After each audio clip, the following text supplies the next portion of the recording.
नमस्कार और स्वागत है। आज हम एक बहुत ही खास किताब पर बात करने वाले हैं, एंथनी डी मेलो की अवेयरनेस। ये कोई भारी भरकम फिलॉसफी वाली किताब नहीं है। बहुत सीधी सरल बातें हैं इसमें।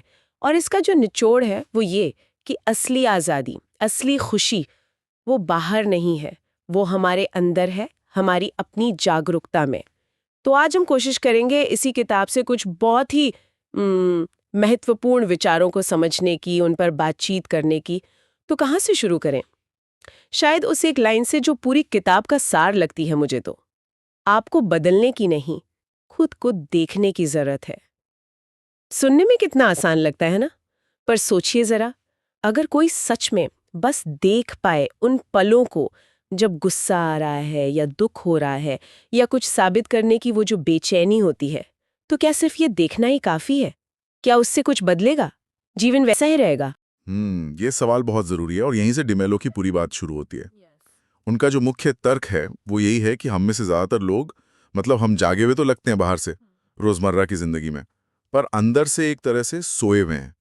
हम सिर्फ रिएक्ट करते हैं चीजों पर, परिस्थितियों पर, उन्हें महसूस नहीं करते ठीक से। हमारे ज्यादातर फैसले डर से होते हैं या किसी पुरानी आदत से, स्पष्टता से नहीं।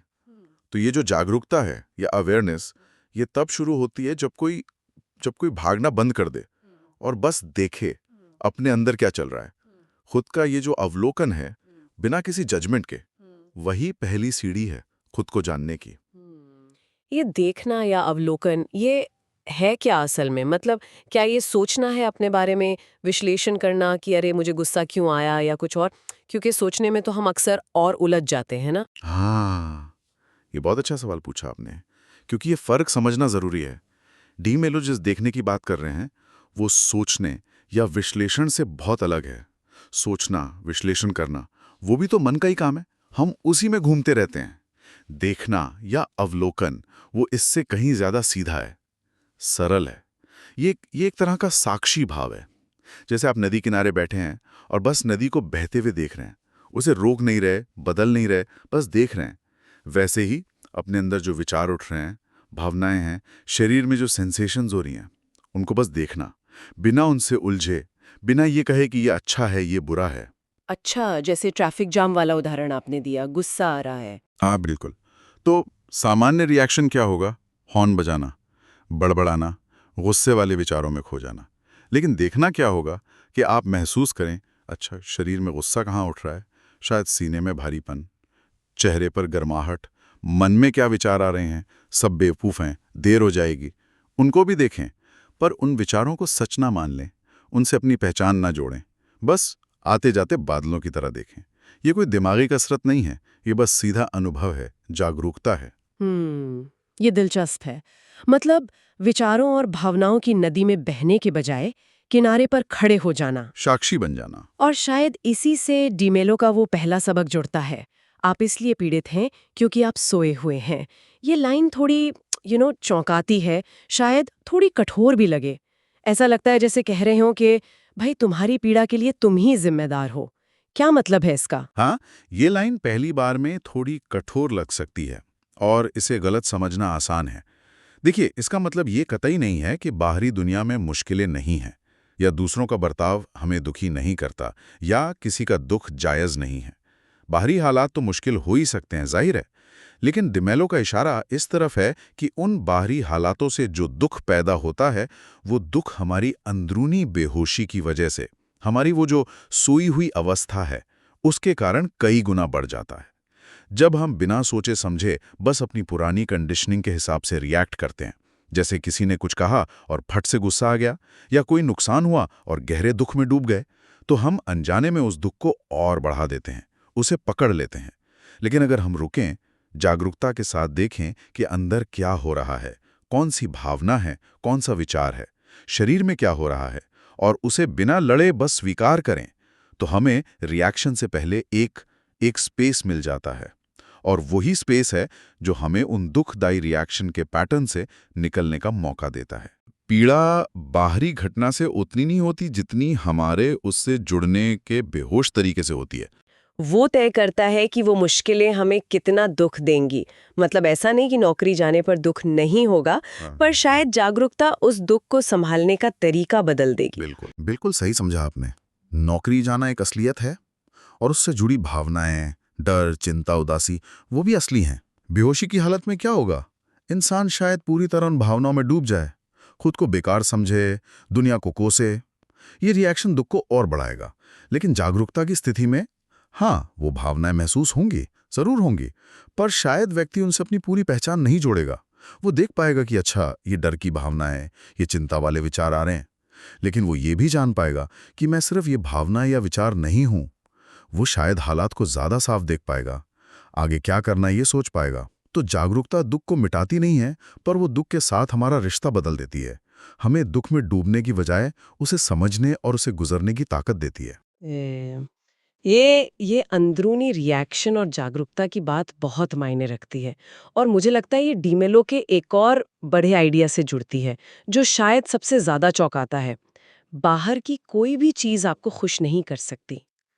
अब ये तो हमारी पूरी सोच, हमारे जीने के तरीके पर ही सवाल है।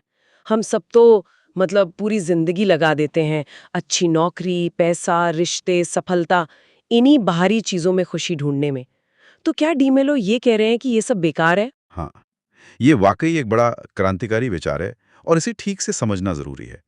देखिए, डीमेलो ये नहीं कह रहे हैं कि बाहरी चीजें, अच्छा खाना, सुंदर नज़ारे, प्यारे रिश्ते, कामयाबी ये सुख नहीं देती। बिल्कुल देती हैं, वो सुखद अनुभव हैं।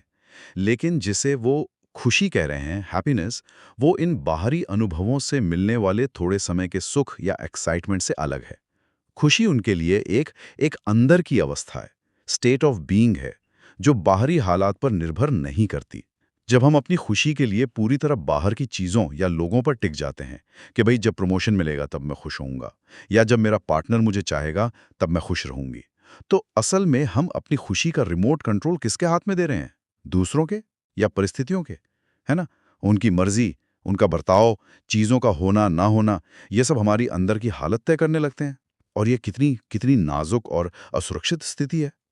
डिमेलो का कहना है कि असली टिकने वाली खुशी तब मिलती है जब हम बाहर के शोर से ध्यान हटाकर अपने अंदर के स्रोत से जुड़ते हैं, जब हमारी अपनी कीमत बाहरी सफलताओं से तय नहीं होती। ये निर्भरता से आजादी की तरफ एक कदम है। लेकिन फिर सवाल उठता है कि क्या हमें बाहरी चीजों की परवाह ही छोड़ देनी चाहिए?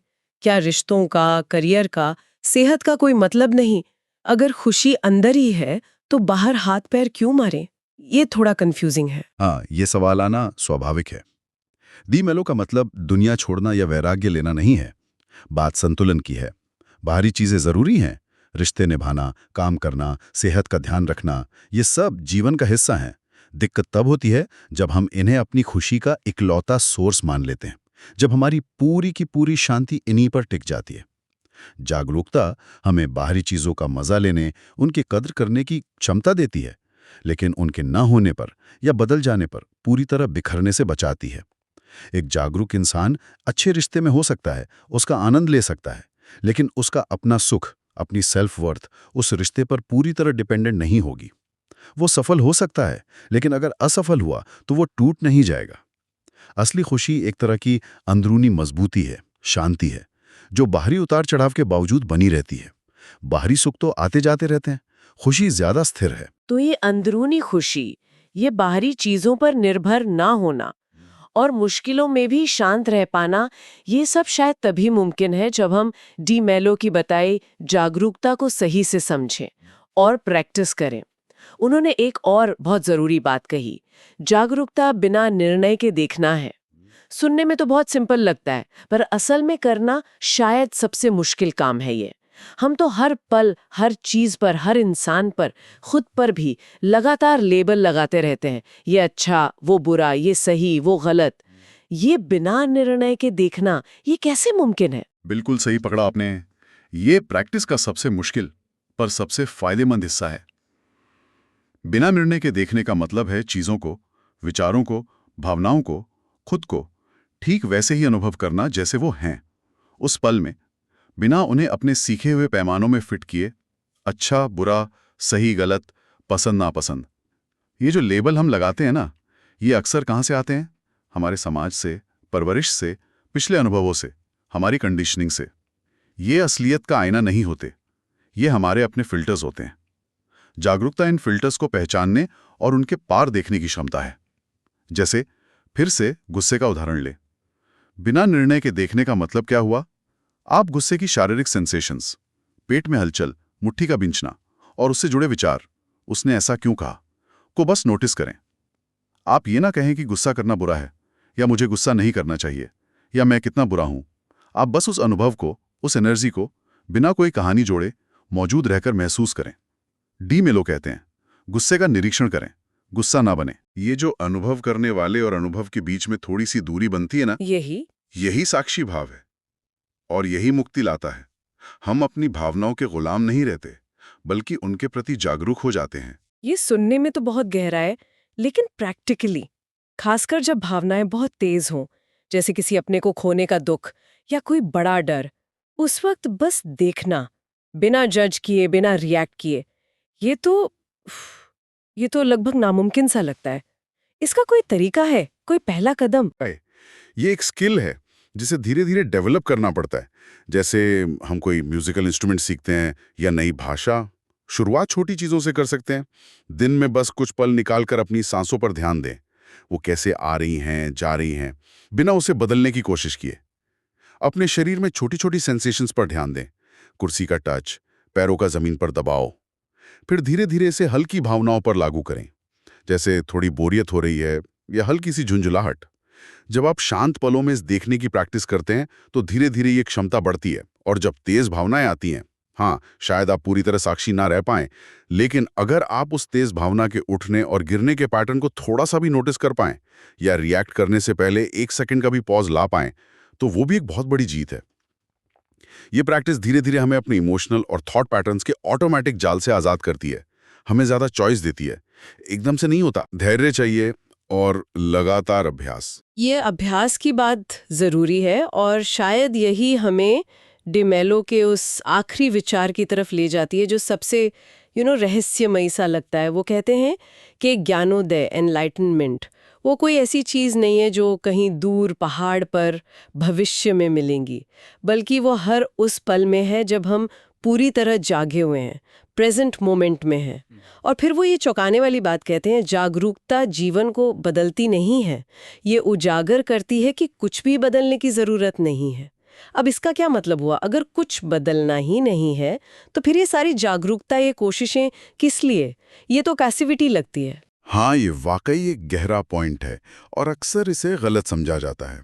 जब डी मेलो कहते हैं कि कुछ भी बदलने की जरूरत नहीं है, तो उनका मतलब आलस, उदासीनता या अन्याय को स्वीकार कर लेना नहीं है। बिल्कुल नहीं। उनका मतलब है कि जागरूकता हमें ये दिखाती है कि हमारी जो ये लगातार छटपटाहट है ना, खुद को बदलने की, दूसरों को बदलने की, हालात को बदलने की, वो अक्सर हमारी अपनी अंदर की अशांति और भ्रम से पैदा होती है।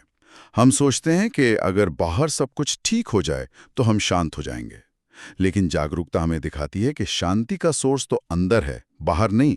जब हम अपने अंदर की दुनिया को, अपनी रिएक्शंस, अपने डर, अपनी इच्छाओं को बिना जज किए देखना सीख जाते हैं, तो बाहरी चीज़ों को बदलने की वो जो एक बेचैन, मजबूर करने वाली ज़रूरत महसूस होती है, वो कम हो जाती है। हम चीज़ों को ज़्यादा साफ देख पाते हैं, और जब हम साफ देखते हैं तो हमें पता चलता है कि बहुत सी चीज़ें जिन्हें हम प्रॉब्लम समझ रहे थे, वो असल में हमारी अपनी कंडीशनिंग या नज़रिए का नतीजा थी। तब बदलने की ज़रूरत महसूस नहीं होती, बल्कि एक तरह की स्वीकृति आती है, समझ आती है।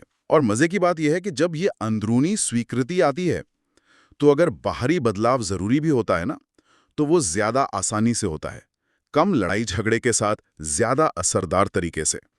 वो बदलाव डर या कमी की भावना से नहीं आता, वो स्पष्टता और समझ से आता है। तो मतलब जागरूकता हमें ये नहीं सिखाती कि प्रॉब्लम सॉल्व करना छोड़ दो, बल्कि ये कि हम उन प्रॉब्लम्स को देखने का, उनसे जुड़ने का और उन पर काम करने का तरीका बदलें। ये शांति बाहरी चीज़ों को ठीक करने की अंतहीन रेस से नहीं आती, बल्कि अपनी अंदरूनी हालत को समझने और स्वीकार करने से आती है। बिल्कुल, आप इसे ऐसे समझ सकते हैं जैसे जागरूकता हमारे हाथ में एक टॉर्च है।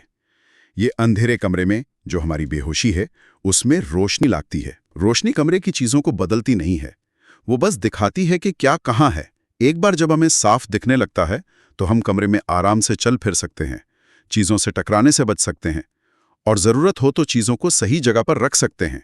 इसी तरह जागरूकता जीवन की मुश्किलों को ख़त्म नहीं करती, लेकिन वो हमें उन मुश्किलों को देखने और उनसे डील करने का एक ज़्यादा साफ, शांत और असरदार तरीका देती है।